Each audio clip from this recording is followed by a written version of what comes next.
खबर पाकिस्तान मुस्लिम लीग पंजाब के general secretary सूबाई वजीर सनत और तजारत चौधरी शाफिर हुसैन की जानिब सहाफ़ियों के एजाज़ में मकामी होटल में अफ्तार डिनर का अहतमाम। सीनियर सहाफ़ी पाकिस्तान मुस्लिम लीग के बेल्ट रिपोर्टर्स और कांग्रेस रिपोर्टर्स की शिरकत। पाकिस्तान मुस्लिम लीग के additional general secretary Umar Bashir, Lahore के general secretary Nadeem Pehlwan, Pakistan kabaddi federation के जनरल सेक्रेटरी राना सरवर और दीगर की भी शिरकत। सूबाई वजीर चौधरी शाफिर हुसैन ने गुज़श्ता एक साल में माशी सरगर्मियों के फ़रोग़ के लिए उठाए गए इक़दाम के बारे में आगाह किया।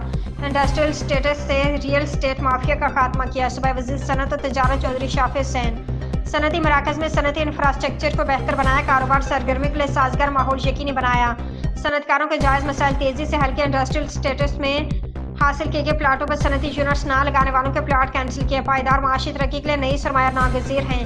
हुकूमती इक़दाम के बायस पंजाब में नए कारखाने लग रहे हैं। अगले 1.5 माह में कायद-ए-आज़म बिजनेस पार्क शेखुपुरा में 15 नई फैक्ट्रियां लगने जा रही हैं। ये फैक्ट्रियां 2 साल में प्रोडक्शन शुरू कर देंगी।